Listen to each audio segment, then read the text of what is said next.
Hey everybody, it is Harlan, and today I want to cover a myth that we hear very often in keto. See this? It is a bottle of brain octane. See this? It's a jar of coconut oil.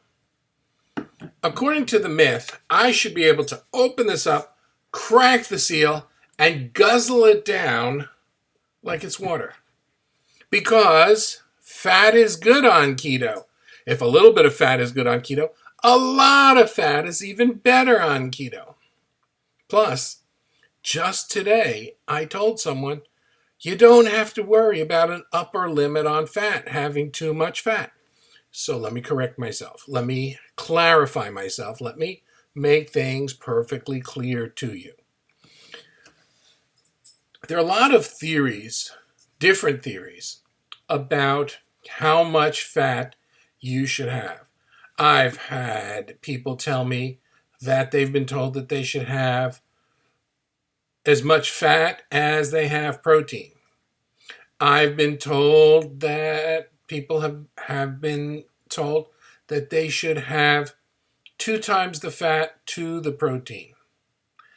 And the answer that I'm going to say to you is that when you get keto adapted, you start going by how you feel and whether or not you are hungry.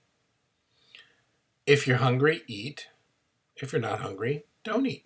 It seems simple, but for a lot of people who have struggled with weight for years, that is like the impossible dream. But when you start doing keto, you notice that you really feel differently. So instead of focusing on fat for this moment, let's talk about vegetables. You should really have vegetables in your diet because not only do you get some really healthy nutrients that are missing from your diet, you're getting healthy carbs from the vegetables, the healthy carbs and the nutrients. And it does wonders for it. Okay? Healthy carbs from vegetables. That should be great.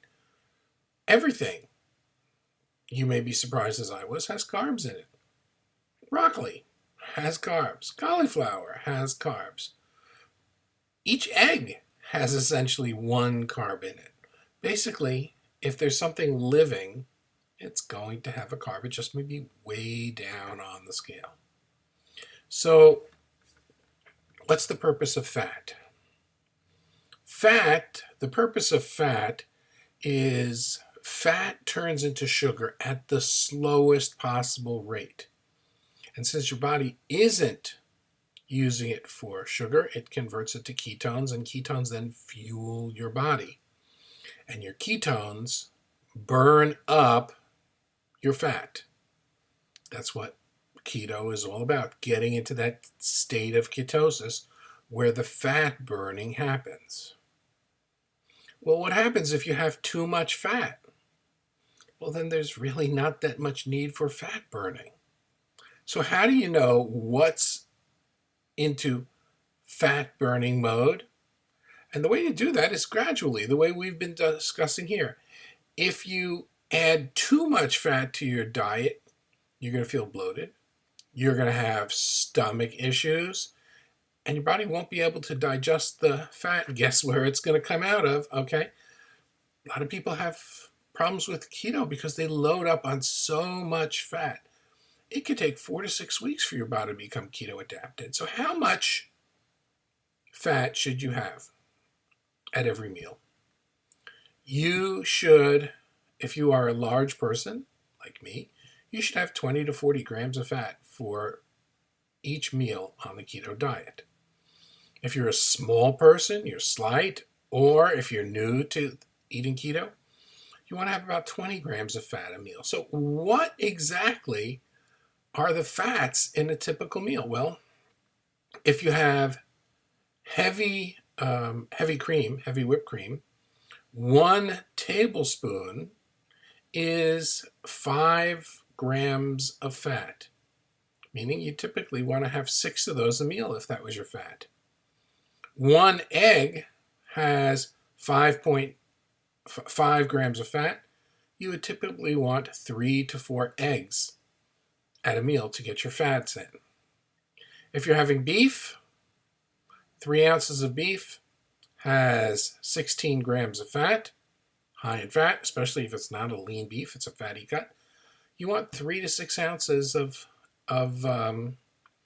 beef at your meal. So if you go into any restaurant, you order like a small 6-ounce, 8-ounce steak, you're there. You got the protein and you got the fat right there. Coconut oil, 1 tablespoon has 14 grams of fat, as is the rule with all oils. So if you have 2 tablespoons in a meal mixed up in a salad, you fry in it, you're good. Almond butter, 1 tablespoon, has 10 grams of fat, meaning you can have 3 of them at a meal. Olive oil, same thing as coconut oil. 1 tablespoon is 14 grams. You want to have the equivalent of about 2 tablespoons. What about some nuts? What about some fresh pecans? I know in the north they call them pecans, but I used to live in Memphis, we called them pecans. 10 nuts are about 20 grams of fat. So at a meal, you would want to have about 15 grams of nuts. So if you have a salad and you don't like olive oil or MCT, brain oil on your salad, put some pecans on top, okay? Put 15 nuts and you're good. Macadamias, same deal. They have about 21 carbs in 10 nuts. Put 15 on top of your salad.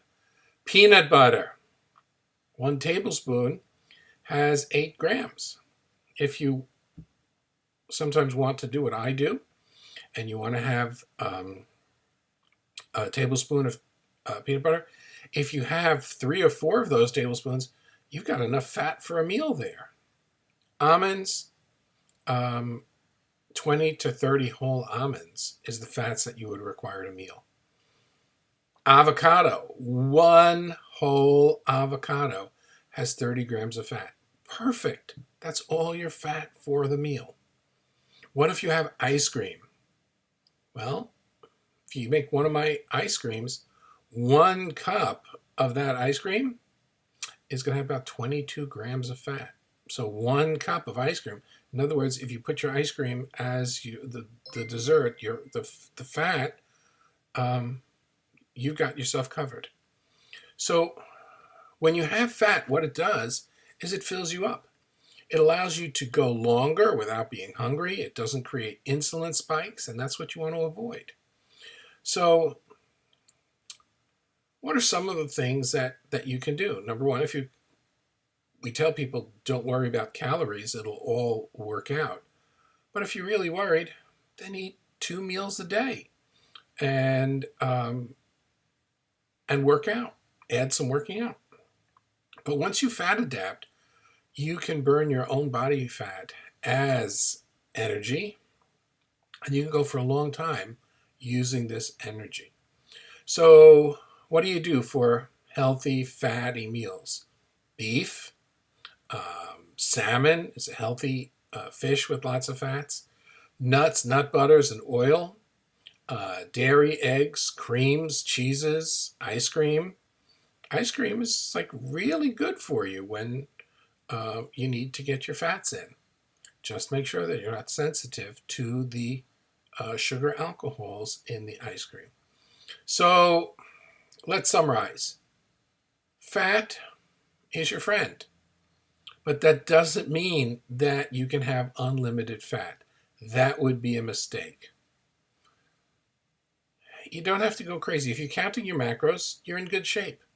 If you're not counting your macros, like I said before, you want to be between 20 and 40 grams of fat at your meals. That's absolutely a safe, healthy way to do. And if you're smaller, then make it close to 20 grams of fat. I hope this helps and helps clear up some of the problems.